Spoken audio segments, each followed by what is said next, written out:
This audio reading is from the book Come Ye Children by Charles Spurgeon. Our selected reading is chapter 19, Obadiah and Elijah. Youthful piety leads on to persevering piety. Obadiah could say, "I thy servant fear the Lord from my youth." Time had not changed him whatever his age may have been. His religion had not decayed. We are all fond of novelty, and I have known some men go wrong, as it were, for a change. It is not burning quick to the death in martyrdom that is the hard work. Roasting before a slow fire is a far more terrible test of firmness. To continue gracious during a long life of temptation is to be gracious indeed. For the grace of God to convert a man like Paul, who is full of threatenings against the saints, is a great marvel. But for the grace of God to preserve a believer for 10, 20, 30, 40, 50 years is quite as great a miracle and deserves more of our praise than it usually commands. Obadiah was not affected by the lapse of time. He was found to be when old what he was when young, nor was he carried away by the fashion of those evil times. To be a servant of Jehovah was thought to be a mean thing, old-fashioned, ignorant, a thing of the past. The worship of Baal was the modern thought of the hour. All the court walked after the god of Sidon, and all the courtiers went in the same way. My lord worshipped Baal, and my lady worshipped Baal, for the queen worshipped Baal. But Obadiah said, "I thy servant fear Jehovah from my youth." Blessed is the man who cares nothing for the fashion, for it passeth away. If for a while it rageth towards evil, what hath the believing man to do but to abide steadfastly by the right? Obadiah was not even affected by the absence of the means of grace. The priests and Levites had fled into Judah, and the prophets had been killed or hidden away, and there was no public worship of Jehovah in Israel. The temple was far away at Jerusalem, therefore he had no opportunity of hearing anything that could strengthen him or stimulate him, yet he held on his way. Added to this, there were the difficulties of his position. He was chamberlain of the palace. If he had pleased Jezebel and worshipped Baal, he might have been much easier in his situation, for he would have enjoyed her royal patronage, but there he was, governor in Ahab's house, and yet fearing Jehovah. He must have had to walk very delicately and watch his words most carefully. I do not wonder that he became a very cautious person, and was a little afraid even of Elijah, lest he was giving him a commission which would lead to his destruction. He came to be extremely prudent, and looked on things round about, so as neither to compromise his conscience nor jeopardize his position. It wants an uncommonly wise man to do that, but he who can accomplish it is to be commended. He did not run away from his position, nor retreat from his religion.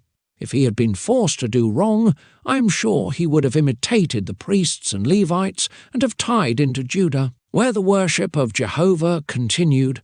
But he felt that without yielding to idolatry, he could do something for God in his advantageous position, and therefore he determined to stop and fight it out. When there is no hope of victory, you may as well retire, but he is the brave man who, when the bugle sounds retreat, does not hear it, who puts his blind eye to the telescope and cannot see the signal to cease firing, but just holds his position against all odds, and does all the damage he can to the enemy.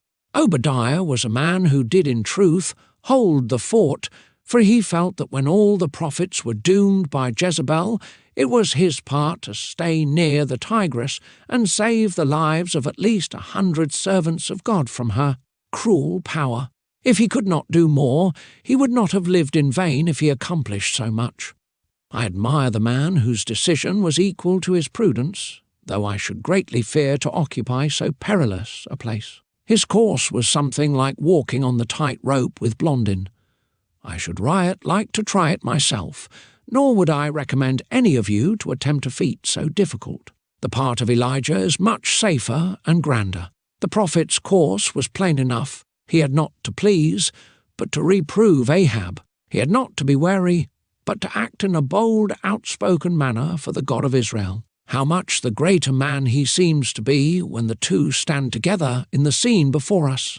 Obadiah falls on his face and calls him my Lord Elijah, and well he might, for he was. Yet I must not fall morally into Elijah's vein myself, lest he have to pull myself up with a sharp check. It was a great thing for Obadiah that he could manage Ahab's household with Jezebel in it, and yet, for all that, win this commendation from the Spirit of God, that he feared the Lord greatly. He persevered too, notwithstanding his success in life, and that I hold to be much to his credit. There is nothing more perilous to a man than to prosper in this world and become rich and respectable. Of course we desire it, wish for it, strive for it, but how many in winning it have lost all, as to spiritual wealth? The man used to love the people of God, and now he says they are a vulgar class of persons. So long as he could hear the gospel, he did not mind the architecture of the house, but now he has grown aesthetic, and must have a spire, Gothic architecture, a marble pulpit, priestly millinery, a conservatory in the church, and all sorts of pretty things. As he has filled his pocket, he has emptied his brains, and especially emptied his heart. He has got away from truth and principle in proportion as he has made an advance in his estate. This is a mean business, which at one time he would have been the first to condemn. There is no chivalry in such conduct, it is dastardly to the last degree. God save us from it, but a great many people are not saved from it. Their religion is not a matter of principle, but a matter of interest. It is not the pursuit of truth, but a hankering after society, whatever that may mean. It is not their object to glorify God, but to get rich husbands for their girls. It is not conscience that guides them, but the hope of being able to invite Sir John to dinner with them, and of dining at the hall in return. Do not think I am sarcastic. I speak in sober sadness of things which make one feel ashamed. I hear of them daily, though they do not personally affect me. This is an age of meannesses disguised under the notion of respectability. God send us men of the stuff of John Knox, or, if you prefer it, of the adamantine metal of Elijah. And if these should prove too stiff and stern, we could even be content with such men as Obadiah. Possibly these last might be harder to produce than Elijah's, but with God all things are possible. Obadiah, with his early grace and persevering decision, became a man of eminent piety, and this is the more remarkable considering what he was and where he was. Eminent piety in a Lord High Chamberlain of Ahab's court. This is a wonder of grace indeed. This man's religion was intense within him. If he did not make the open use of it that Elias did, he was not called to such a career, but it dwelt deep within his soul, and others knew it. Jezebel knew it, I have no doubt whatever.